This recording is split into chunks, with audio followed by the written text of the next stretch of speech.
Hi, I'm Brian Jordan, and you're watching On Deck with Tyler Redmond. So I got a call that said, this is Susan Bailey. And I said, yeah, but I'm sorry, I don't know a Susan Bailey.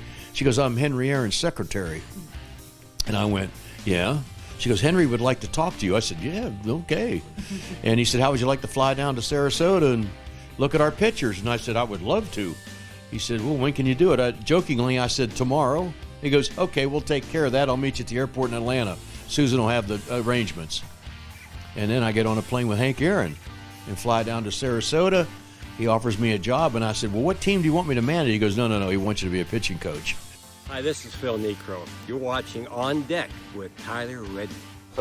Most guys throw it this way, the ball back in here, hands come around, and these two fingers come into the ball, and stiff wristed, no follow throw, and just a little up and goes in the bat and hope there's no rotation on it. The ball comes in there and does a lot there. It doesn't never do the same thing twice. This is Kyle Wright, and you're watching On Deck with Tyler Redmond. One of my favorite moments for your career, as of right now, is actually this past week. It was a show of confidence by Brian Snicker. He left you in the game after bases were loaded. Talk to me about that. Yeah, it was really cool. I went back and I saw that clip on Instagram several times. I'll be honest, I went back and I watched it numerous times. Kind of gave me chills a little bit. It was just really cool. I was kind of lost my command a little bit there. Still made some good pitches, but was definitely getting a little tired. So whenever he said basically left me in the game, I feel like that kind of gave me what I needed to get me over the hump to make a good pitch, get a ground ball back to me, and get out of that inning. This is Matt Olson. You're watching On Deck with Tyler Redmond. Yeah, it's a pretty cool experience. Not everybody gets this opportunity to kind of set up their roots and be somewhere long term that they grew up and have family and friends. So it happened pretty quick there in spring training, and it was just an opportunity that my wife and I and my family thought that we couldn't pass up. So just jumped on it, and it's been a blast. Says, Chief, why don't you race Ralph Garr? I said, okay. Said, Ralph Garr wants to race you too. So we started on the first base line on the outfield line. We started, bam, took off running. I beat him by 3 foot. Mike Never's here. You're watching On Deck with Tyler Redmond. I'm Kelsey Wingert, and you're watching On Deck with Tyler Redmond. Hey, this is Andrew Jones. You're watching On Deck with Tyler.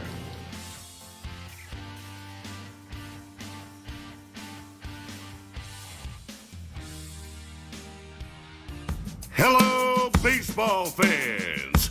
You're watching On Deck with Tyler Redmond. Hello, baseball fans. Welcome into On Deck. I'm Tyler Redmond. As always, thank you so much for checking out the channel. I do appreciate it. While you're here, do me a favor. Like this video, subscribe to this channel, and hit the bell for notifications so that you can stay up to date with everything going on here at On Deck and, of course, with the Atlanta Braves. Also, you can follow me on social media. The tags are down below. I always appreciate a follow on Twitter or Instagram, so you can check that out as well. We got a lot to talk about tonight, and to be just completely upfront and honest with you, I have been dying to get back home. I have been out of town all weekend long, and there's been a lot going on in Braves country, a lot of news. To tell you the truth, though, I was so ready to be back because we got really big news on Friday, the day I left. Ozzie Albies was coming back. He was going to be in the lineup. And what, news that was. We knew it was coming. We knew he was killing it in AAA. I remember the other night he was 5 for 5 and ended his night with a homer. So we knew at some point he was on his way back. The unfortunate part of that is 2 days after he comes back, he breaks his pinky. And this has got a lot of Braves fans concerned. And rightfully so. I mean, this is a guy that we have, frankly, we put the program on the back of his shoulders in a lot of ways. We have put the team on the back of this man's shoulders in a lot of different ways. He has been a staple in Atlanta for a few years now. He was a big part of the World Series run last year. Ozzie Albies is a major player. He would have been an all-star this year and has been before. But this is something that I knew we were going to have to talk about. I knew a lot of people were going to want to talk about because this is big news.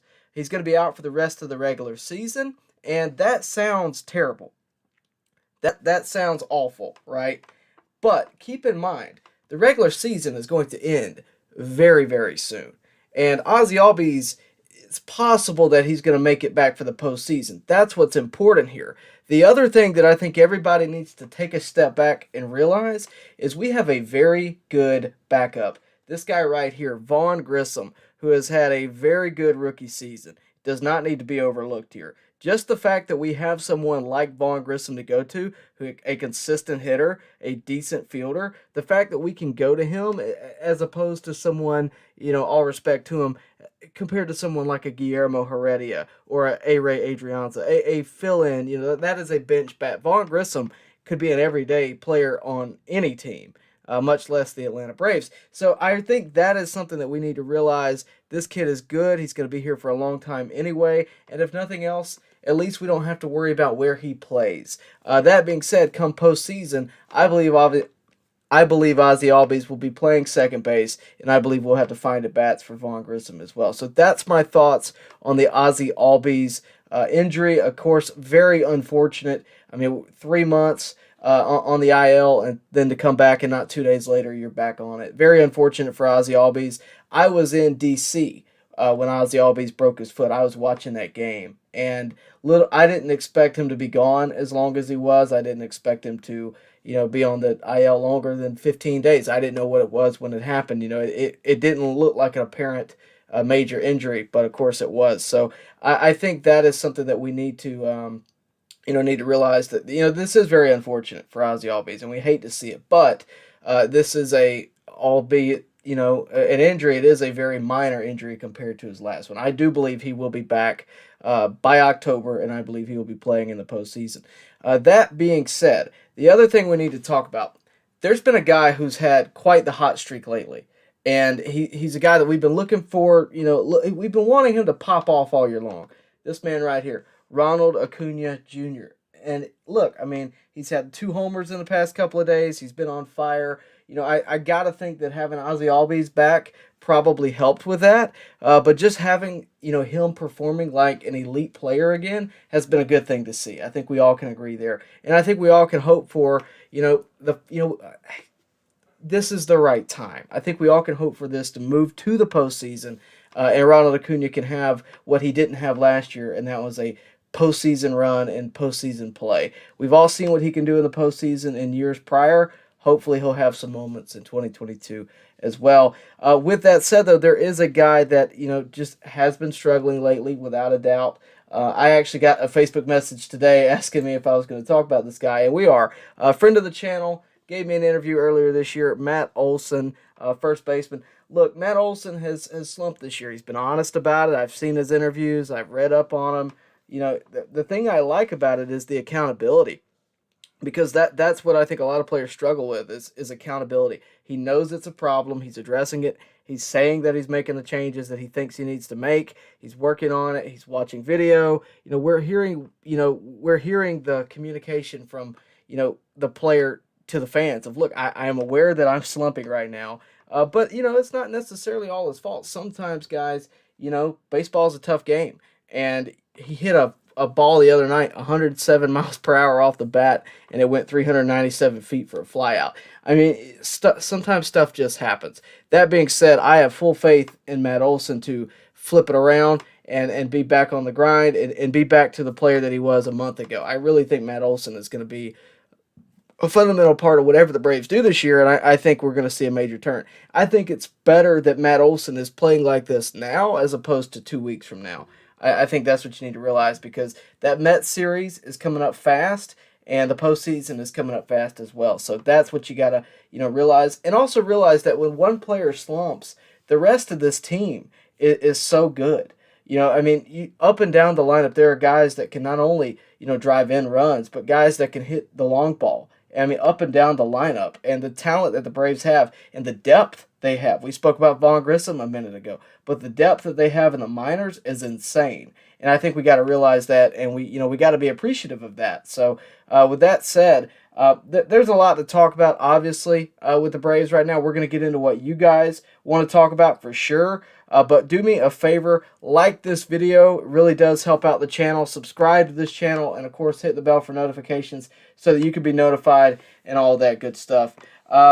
we're going to talk about, again, a lot of different things tonight, and I really do appreciate you guys tuning in. It does help a lot with the channel, and you guys have always been supportive of us here at On Deck, and I do appreciate that. But I wanted to give a special shout out. I don't know if he's watching, but hopefully he is, or he'll catch the replay. This guy right here, Seth, met him in Port St. Joe over the weekend. I was on a trip with some friends for a bachelor party, and this guy recognized me and made me look super cool in front of my friends. So I do appreciate you.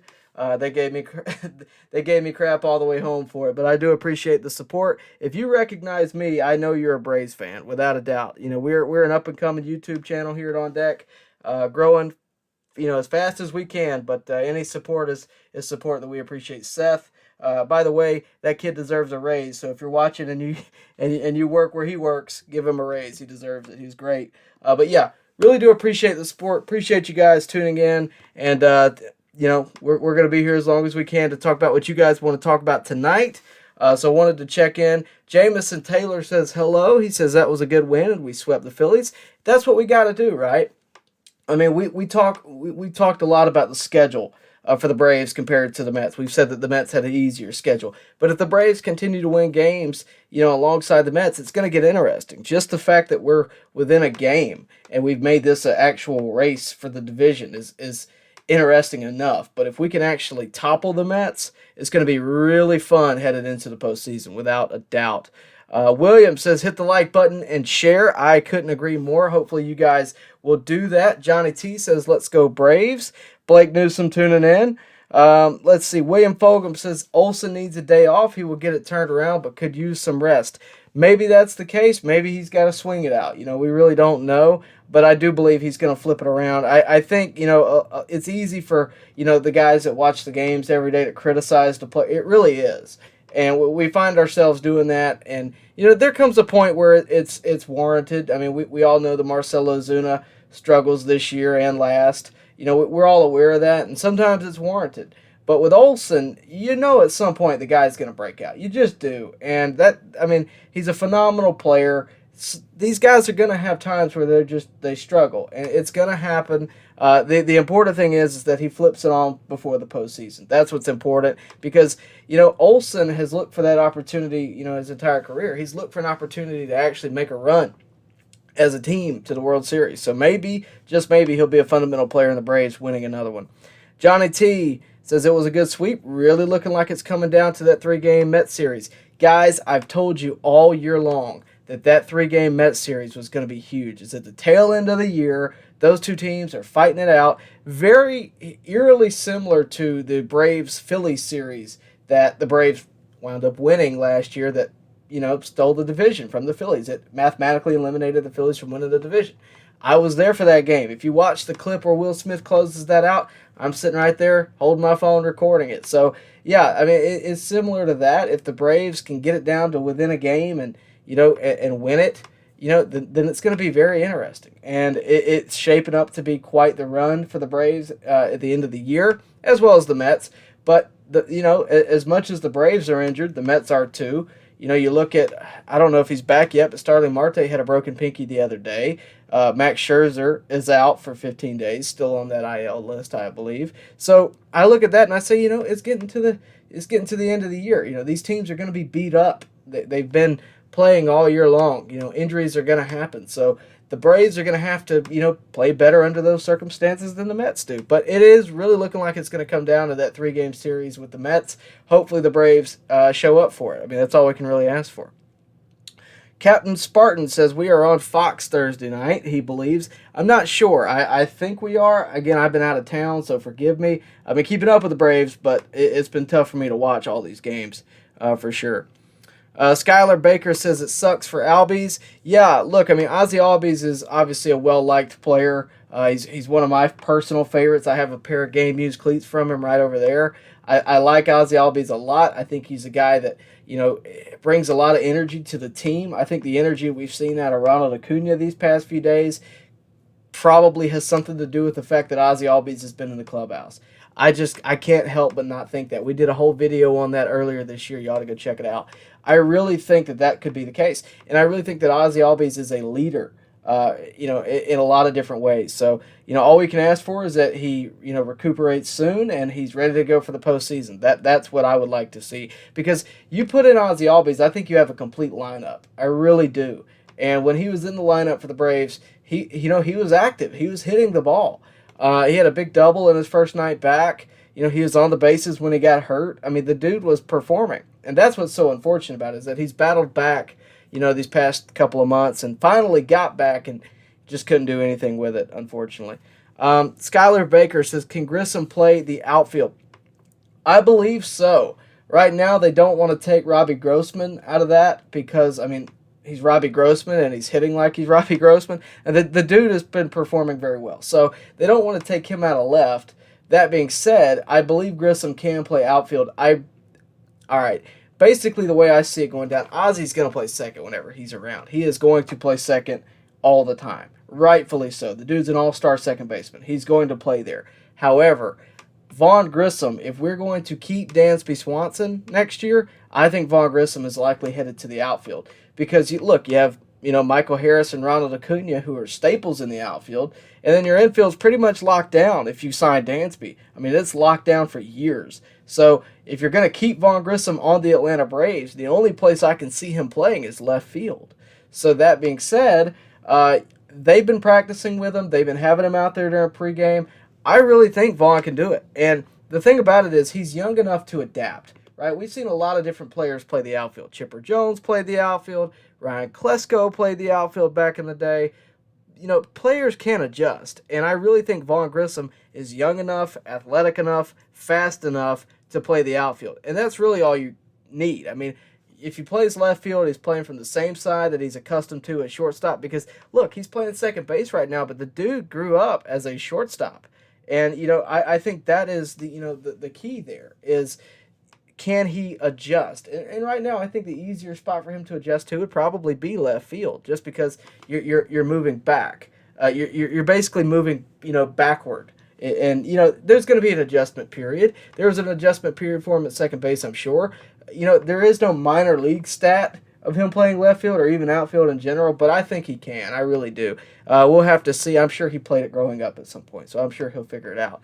With that said, guys, we have a super chat from Johnny T. Appreciate that, brother. He says, Robbie Grossman has been playing like a guy you can't take out of the lineup. He's making Double-A continue to look like a genius. First of all, Double-A makes himself look like a genius. The guy has been awesome as the general manager for the Atlanta Braves. We have said it for a long time.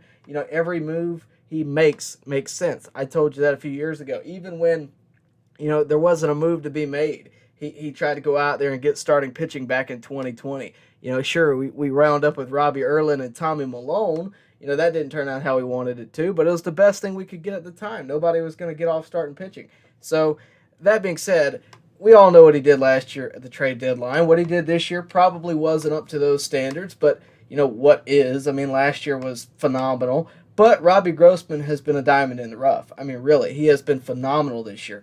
And he was a guy that I was interested in a lot. If you go back and watch the trade deadline video that I did at the time, it was, I was telling you, this is the guy that I'm most interested in, because usually when they see a guy like Robbie Grossman, who at the trade deadline was hitting lefties really well, but overall not performing well because he's on the Tigers, right? When they see a guy like that and they pick him out, and it's frankly a random name, I'm always a little interested because, we have a pretty good hitting coach. We have a pretty good staff. The Braves really do a lot to maximize their players.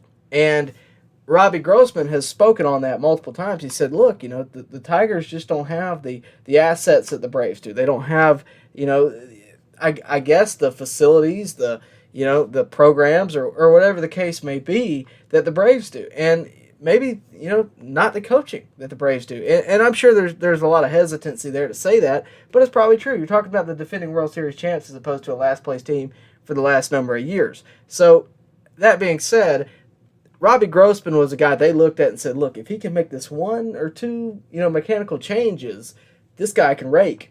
And what has he done since he got to the Braves? He's raked. And you're absolutely right. He's a guy that you can't take out of the lineup until he goes cold. So good on Double-A, good on Grossman. He has been, again, just very fun to watch, and hopefully he'll continue to be. Thank you again, Johnny T, for that super chat.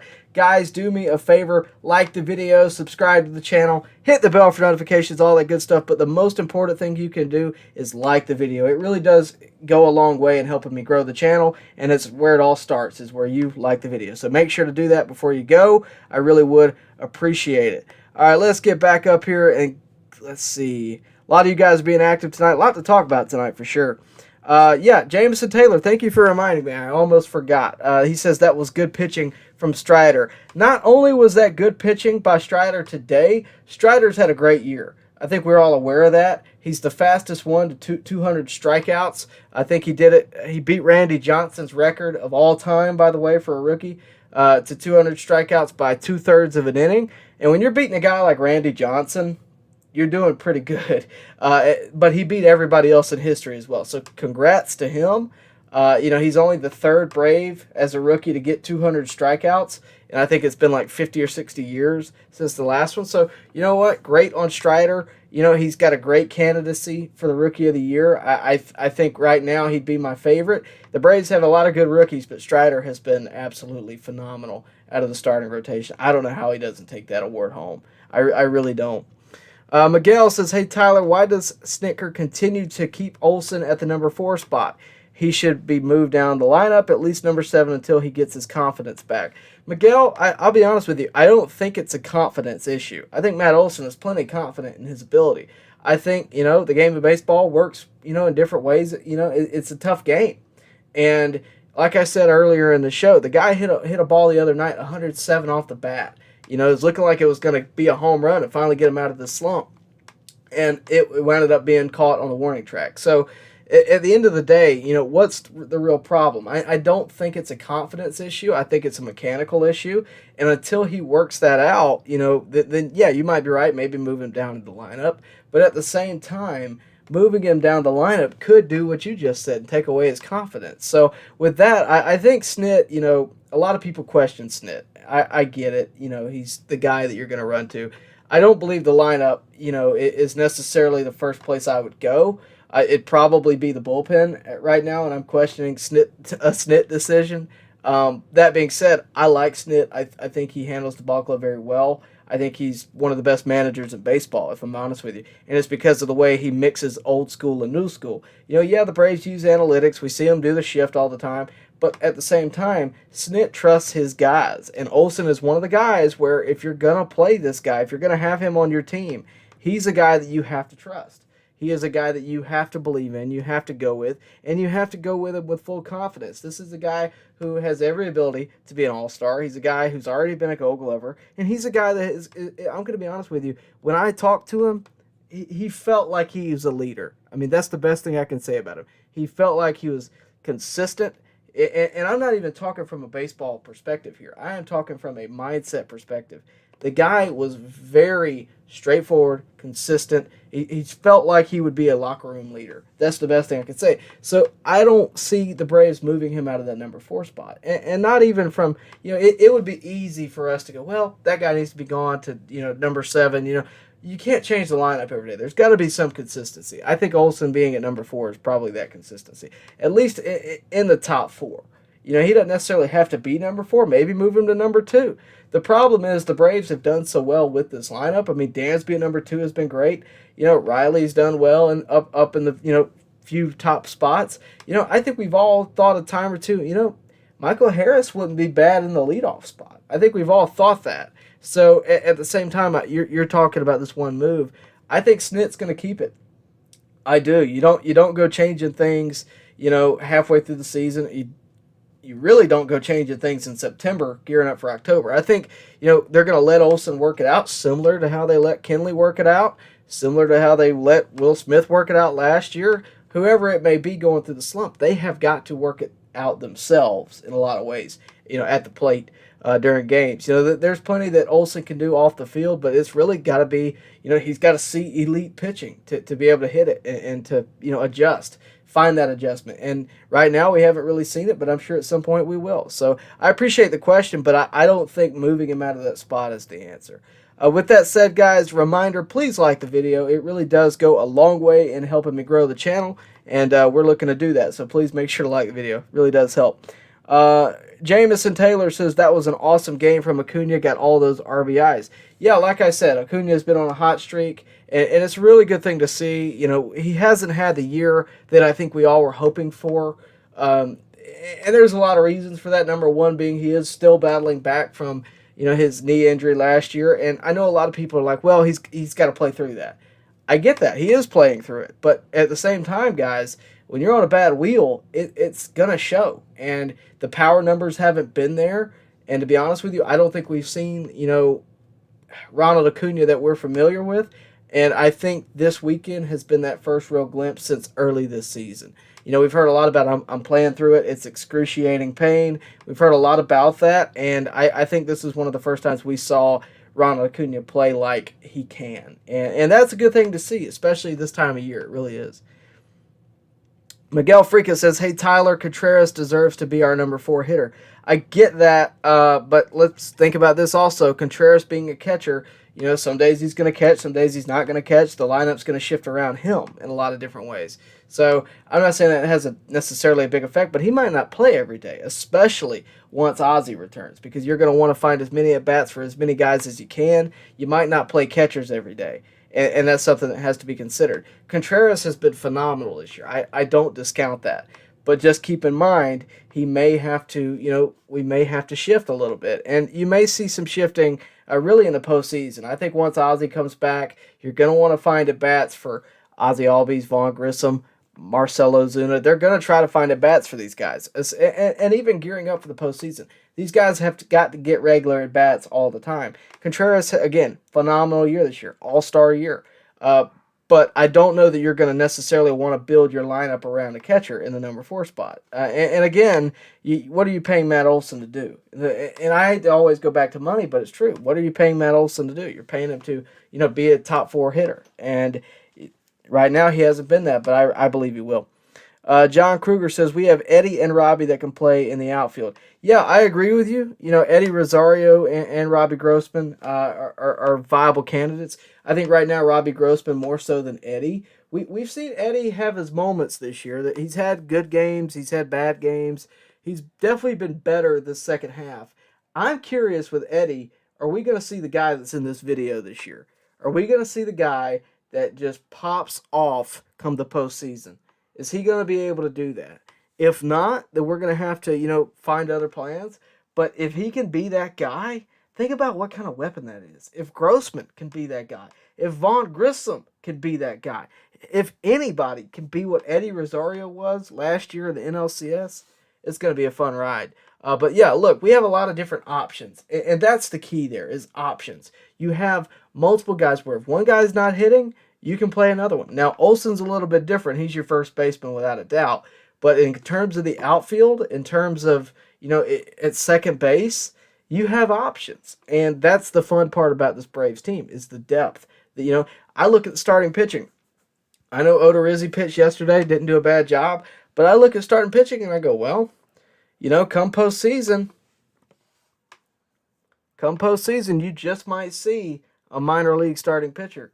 And look, I know a lot of people aren't going to like that necessarily, but I look at Kyle Muller, I look at Bryce Elder. Those guys have been great every time they've come up this year. The Braves may decide, hey, look, you know, we might have a secret weapon down here. We're talking about one of the best pitchers in minor leagues this year. We're talking about a good pitcher, Bryce Elder. I mean, these guys are the pitchers of the future. They just might show themselves this year. And if you don't believe me, that's fine. But keep in mind, Tucker Davidson pitched in the World Series last year, started Game 5. So it's not like it's completely just unforeseen. And with Odorizzi being as unpredictable as Odorizzi has been since we picked him up, I'm just saying it's a possibility. And it's something to keep in the back of your mind. Let's see. Elijah Smith says, Olson has hit a couple balls really hard that have either been flyouts or just foul. He will be fine. Same with Austin. I agree with you. I think until they work it out, you know, you gotta let it fall. Now again, there may come a time where it's like, okay, you know, he struggled for long enough. We need to move him. It may be that the Braves are pressed. You know, it may be that postseason comes, these guys aren't hitting, and they got to shift. I don't think Riley's going to shift. I think Olson's more likely to shift because I think he's more of a number 6 hitter than Riley is.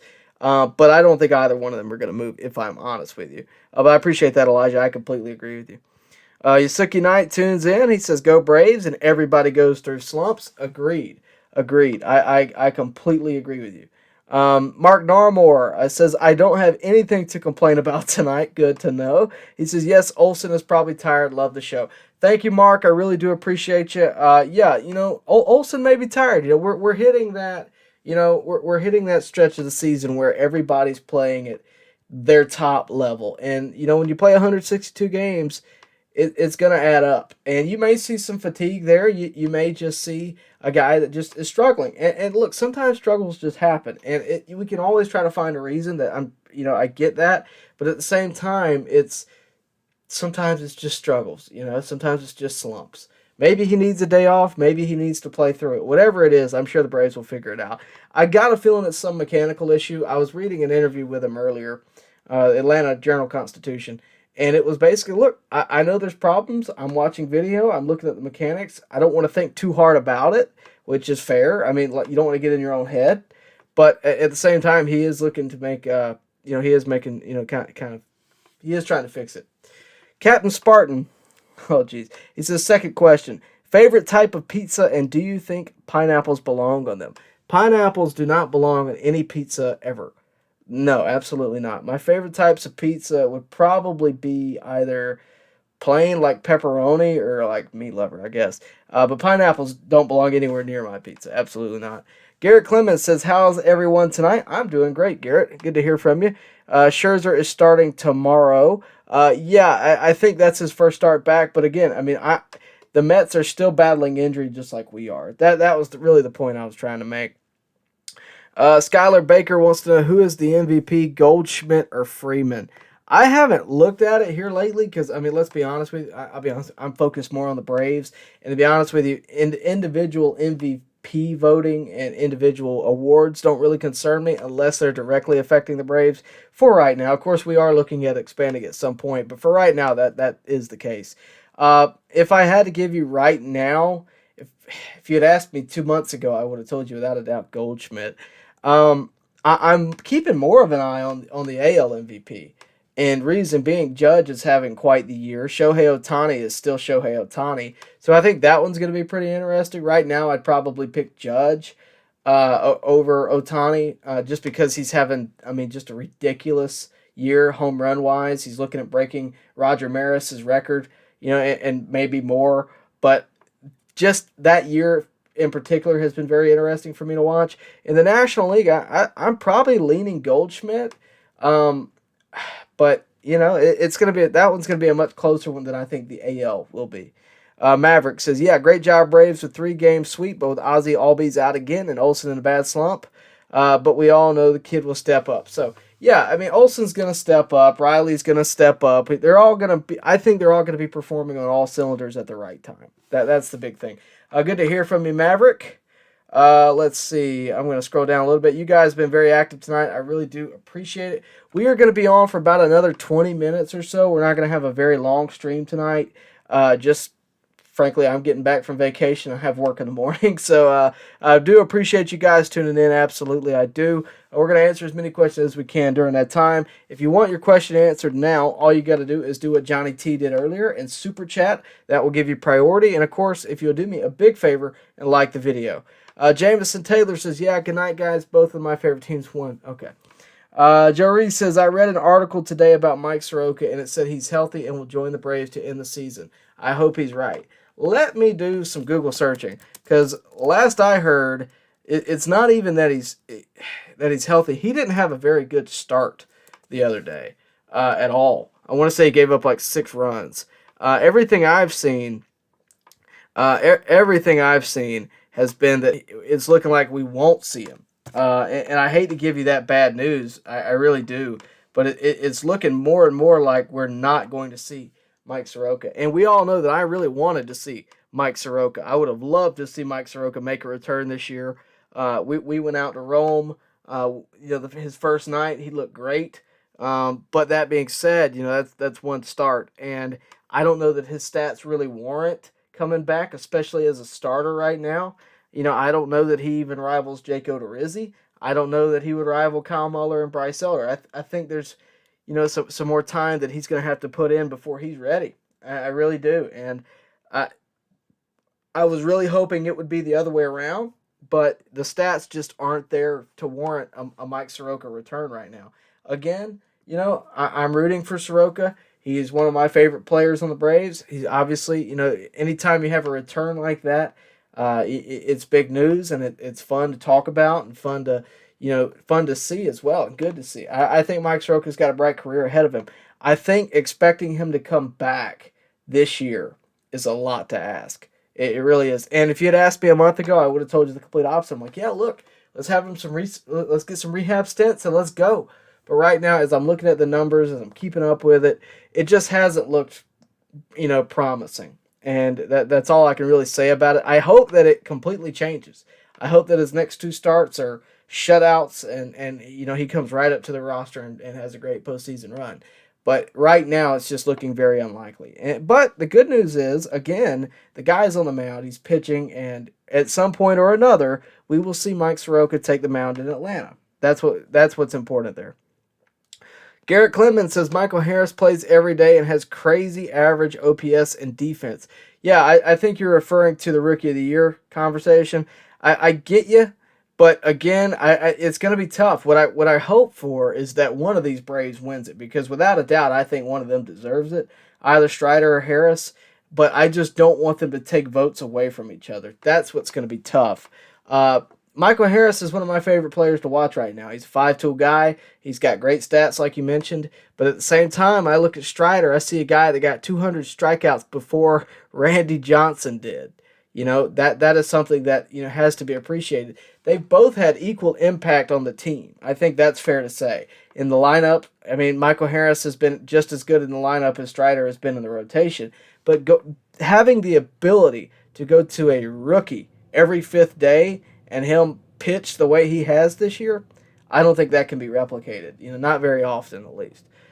Blake Newsom says Jock and Eddie were slumping at this point last year too, and they woke up and hit 600 in October.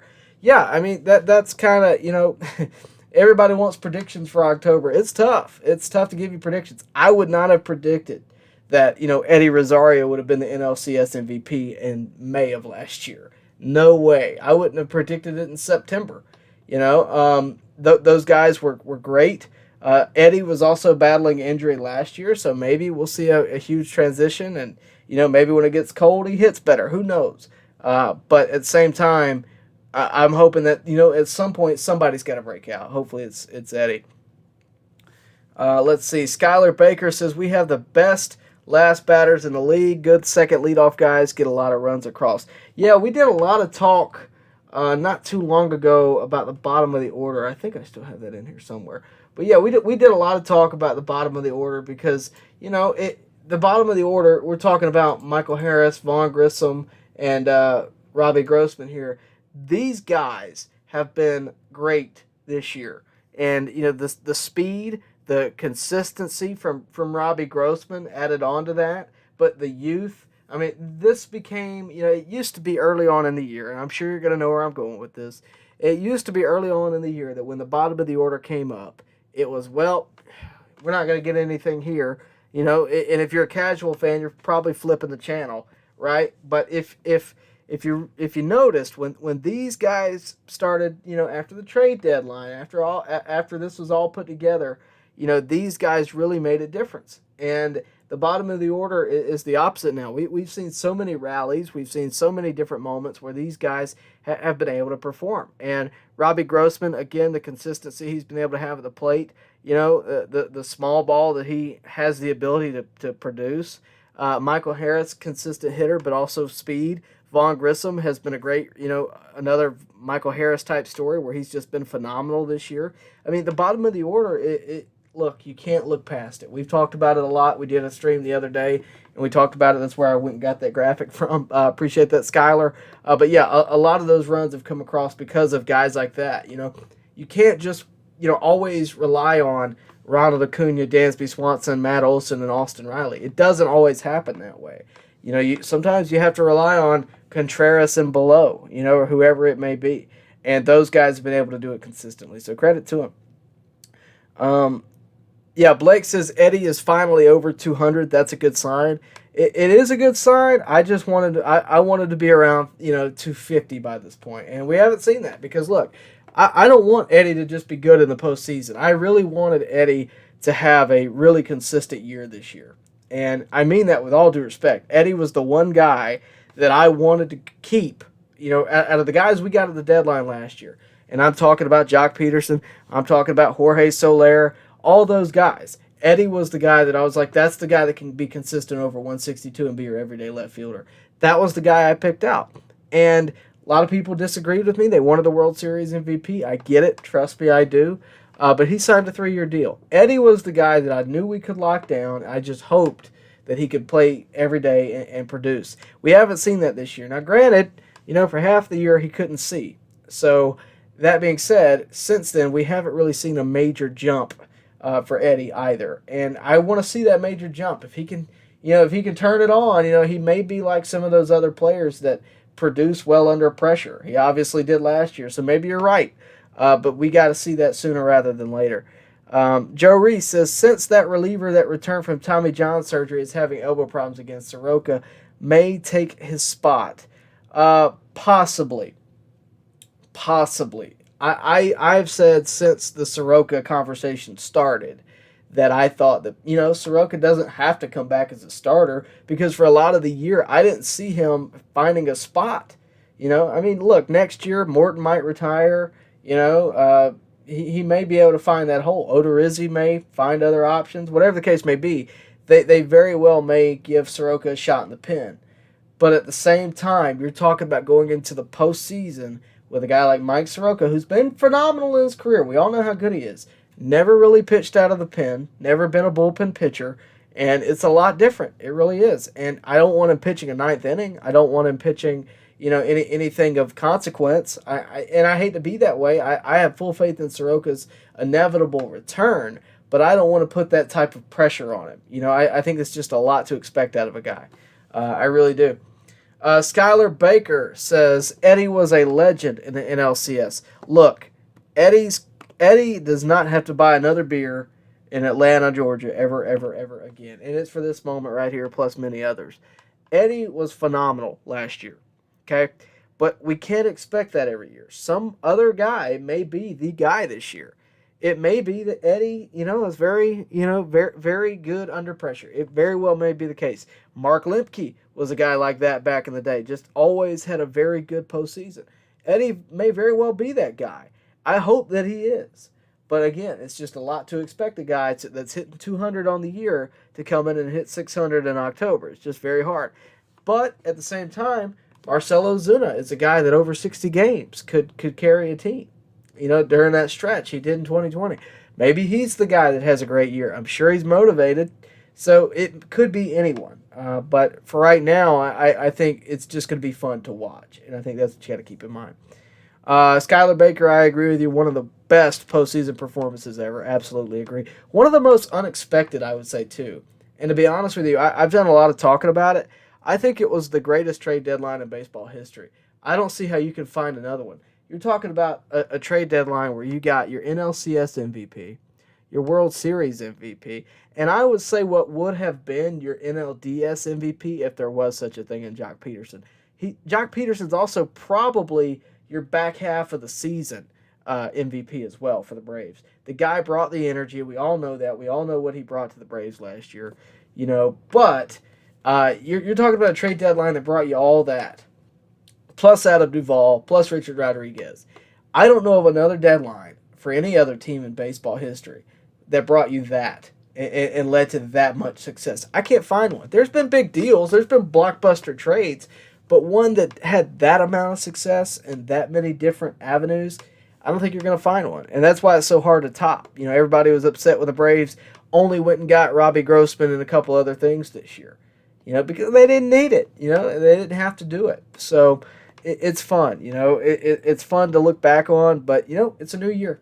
It really is. And the Braves have a great team. They really do. They have to beat the Mets, though, who are another great team. Miguel Frica says, hey, Tyler, Michael Harris is going to win the September Rookie of the Month. He has had his hand in 3 awards. Rookie of the Month. Strider has been extraordinary. However, Harris is going to win the trophy. He very well may. I don't care which one wins it, as long as one of them does. I'm just telling you, when you have a guy like that who's making moves against records of all of Major League Baseball. I mean, you're talking about a young guy like Spencer Strider who, again, beat Hall of Famer Randy Johnson to 200 strikeouts. Doesn't happen every day. And I don't want to just overlook Michael Harris. I'm fully aware of how good Michael Harris has been. The Braves have played great since he came up. Strider has been a guy that has, again, put the team on his back and really carried it. And I just don't want to overlook him. That being said, I don't care who wins it, as long as it's one of them. Hato Mato says, "What's up, good, Tyler? Good to see you. Thank you. I appreciate it. Good to hear from you, man. I really do appreciate it. By the way, guys, do me a favor again. Like the video. It really does help me a lot. I really do appreciate it. Always, I appreciate it. Also, if you want to follow me on social media, some of you already do. Feel free to follow me on Twitter and Instagram. The tags are down below. The links are down below in the description as well. Always appreciate a follow there. And, of course, if you want a priority comment, if you want me to answer your question right now, all you got to do is super chat. Again, thank you for the likes. Thank you for tuning in. I really do appreciate it. Robert Cullen says, honestly, because they're teammates, they should do a co-rookie of the year. I thought about that. You know, and the thing I worry about, again, is that they're going to take each other's votes. You know, it's like, well, I can't vote for him. You know, he's on the team with so-and-so. I worry about that a little bit. But again, I don't care who wins it. I hope it's him. Miguel Freaka says, in my opinion, Harris is our Braves MVP. Sorry, Riley. Well, keep in mind, I get it, but keep in mind, Riley's been playing all year. He's probably been the most consistent hitter for the Braves over the past 2 years. And he's also, I would say right now, your most consistent hitter in general. Michael's been great. He's been a young, great player. But if I had an MVP, it would be Riley. I hate to disagree with you, but Riley has been the guy that we have looked at to be the leader of this team for a few years. I think the fact that the Braves signed him to a 10-year deal tells you where their heads are at. And I think we're going to continue to see his career develop, and I think he's going to just get even better. That being said, Harris has had a great year. No doubt about it. He's been great as well. So the fact that we're even discussing who's the Braves MVP tells you how good the Braves are across the board. I mean, look, you've had great moments out of Riley. You've had great moments out of Olsen. You've had great moments out of Dansby. We're not even talking about Dansby in this conversation. You've had great moments out of Acuña. You've had great moments out of whoever, right? The fact that we're even talking about that. The fact that Vaughn Grissom is not even our best rookie. He's not even in our top 2 should say something. The Braves are a great team, and it just is what it is. That's where we are right now, is we have a great up-and-coming class, and we have a great, veteran class. That's the best way we can put it.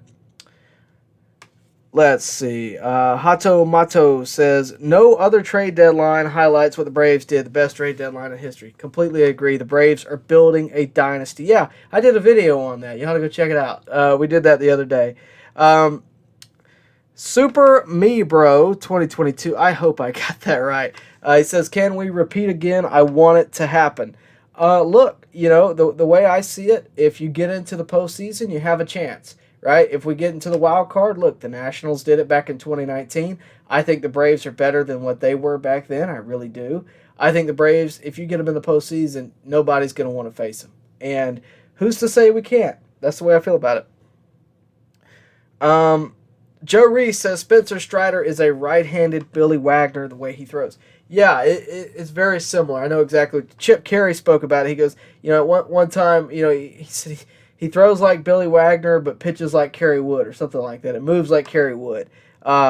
He's been great this year. And, Billy Wagner, I think, is one of the most, overlooked guys for the Hall of Fame in history. I think with, the way the bullpen has become such an integral part of the game, a guy like Billy Wagner, probably the best left-handed reliever of all time, is very overlooked. And if you're a Hall of Fame voter out there, get on it. But, yeah, Spencer Strider's been great. The fact that we're even comparing him to a guy like Billy Wagner speaks volumes. And the fact that he's a starter and we're comparing him to Billy Wagner, not only is he Billy Wagner, but he's Billy Wagner for 6 to 7 innings a game. So, yeah, he's been great. Hopefully, that will be his career. He'll be able to carry that his career. I certainly hope so. Bill Gates says losing Freddie to the Dodgers might have cost the Braves this postseason. He's better than Olsen and everything, and he makes the Dodgers lineup special. Look, the Dodgers lineup has been special for years. Freddie, of course, is going to add on to that, but if it wasn't Freddie, it was going to be somebody else. Freddie's not here anymore, and, it is what it is. I am an Olsen guy. I really like him. He's a homegrown kid. Frankly, he was very nice to me. But besides that, he's a great player. And yeah, he's slumping right now, but how many times have we seen Freddie slump over the years? It happens, so I think you got to realize that. Freddie's a great player, but the Braves had to make a business decision. I think they did. I think they made the right decision business-wise if Freddie was going to ask for more, and I'm just being real with you right now. Olsen, might not be as good as Freddie this year, but we'll see in, 6 to 7 years where we stand. And that's really the only time we're going to know who won that. But right now, I'm good with Olsen. Lion Man says, I truly believe the Dodgers are hoping that the Braves win the division so that they won't have to play the Braves in the NLDS. They may. I don't think teams think that way. I think the fans might think that way, but I don't think teams think that way. I think teams are just hoping to get there and get in the best spot they can. But that's kind of the way I see it. And I believe you'd be referring to the NLCS. I'd have to look at the bracket. I haven't really got to look at it here lately. Yasuki Knight says this series versus the Mets at home will be huge. It sure will. It absolutely will. And I hope to be there. I think it's on like a Monday, Tuesday, and Wednesday. I hope to be there. If I'm there, make sure to stop and say hello. I'll post that I'm there. But yeah, that's going to be one of the biggest series of the year. And if I were you, I'd get tickets now because I'm sure they're going to be expensive. But that's kind of where I'm at. Let's see. I see a lot of talk about Olsen in the chat. Look, Olsen's in a slump. We like Super Me Bro down there says we got to move on. From Freddie, I think we're past that. I said months ago that I wasn't going to talk about it anymore, and here we are. I get it's a topic that everybody is still on. Freddie was well loved. I mean, look, I was a fan. I get it. But Olsen he's our guy. He's the guy that's going to be with us for the next 10 years. That being said, I'm aware that he's in a slump. I fundamentally believe he's going to bring himself out of it. And I think we just might be talking about him being an NLCS MVP or something. Whether or not be this year or next, I think it's on its way for sure. Blake Newsom says, Tyler Jackson Stevens has had some great moments. Yeah, I agree with that. I mean, that's the thing, right? This team up and down. Whether it be Tyler Matzik, whether it be Kenley, whoever it may be, they've all had their moments, and that's the team. You're not going to rely on one guy. Not as a World Series team, you're not. And this team's very talented. The rookies, all very talented. The bottom of the order, we talked about that extensively. But the team, the lineup, up and down, has been great this year. The bench has been great this year. The front office has been great this year. The bullpen, great this year. I would say the fans have been great this year. But this team all around has been fundamentally great. And, we can pat ourselves on the back. There's a lot of, more to be done. But like you said, when you have a guy like Jackson Stevens who's the back end of your bullpen and he's having great moments, that says something. All right, we got a super chat, guys. This is probably going to be the last thing for tonight. It's from William Fulgham. He says, the Mets are on a Friday, Saturday, Sunday. Can't wait. I will be there. Well, if it's on a Friday, Saturday, or Sunday, I will definitely be there. Probably, I hope, for the Sunday game. But we will see. Maybe I'll get there for 2 or 3. I don't know. We'll see. I might be there the whole weekend. We'll definitely see. I will try to be there. I'll post if I'm there for sure. If you want to follow me, again, you can follow me right here. Those are my handles for Instagram and Twitter. Make sure to follow me there. I really would appreciate it. And, of course, if you'll do me the biggest favor that you can, like the video, subscribe to the channel, hit the bell for notifications, all that good stuff. It really does help me out a lot. And, again, thank you for the consistent support. I can't thank you enough. Guys, when this channel got started, I'm just going to speak bluntly to you. When this channel got started, I had no intention of it getting to where it is right now. But now that it is where it is right now, we're going to keep going. We're going to continue to grow. And look, when you go to the ballpark, when I go to the ballpark, I expect to see one or two people that know who I am and, speak to me. That's always cool. Always cool. But again, when you go out of state, when you go to Florida in Port St. Joe and your waiter knows who you are, that says something about the channel. It really does. Again, very nice to meet Seth. Can't thank him enough. Can't thank all the guys down there at Crazy Fish in Port St. Joe. Really do appreciate that again. And look, Seth, if you're watching, you made me look cool in front of my friends, man. Can't thank you enough.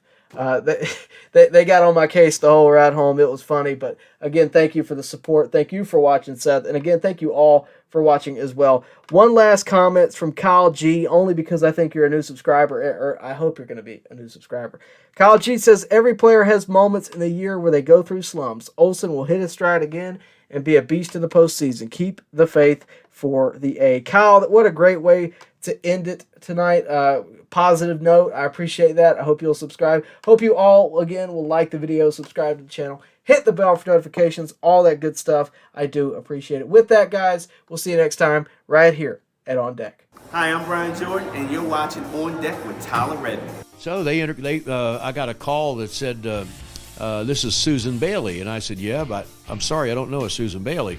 She goes, I'm Henry Aaron's secretary. And I went, yeah. She goes, Henry would like to talk to you. I said, yeah, okay. And he said, how would you like to fly down to Sarasota and look at our pictures? And I said, I would love to.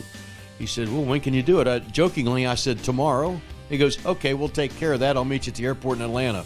Susan will have the arrangements. And then I get on a plane with Hank Aaron and fly down to Sarasota. He offers me a job, and I said, well, what team do you want me to manage? He goes, no, he wants you to be a pitching coach. Hi, this is Phil Necro. You're watching On Deck with Tyler Redmond. Most guys throw it this way, put the ball back in here, hands come around, and these two fingers come into the ball, and stiff wristed, no follow throw, and just a little up and goes in the bat. I hope there's no rotation on. The ball comes in there and does a lot of different. It doesn't never do the same thing twice. This is Kyle Wright, and you're watching On Deck with Tyler Redmond. One of my favorite moments for your career as of right now is actually this past week. It was a show of confidence by Brian Snitker. He left you in the game after bases were loaded. Talk to me about that. Yeah, it was really cool. I went back and I saw that clip on Instagram several times. I'll be honest, I went back and I watched it numerous times. Kind of gave me chills a little bit. It was just really cool. I was kind of lost my command a little bit there. Still made some good pitches, but was definitely getting a little tired. So whenever he said basically left me in the game, I felt like that kind of gave me what I needed to get me over the hump to make a good pitch, get a ground ball back to me, and get out of that inning. This is Matt Olson. You're watching On Deck with Tyler Redmond.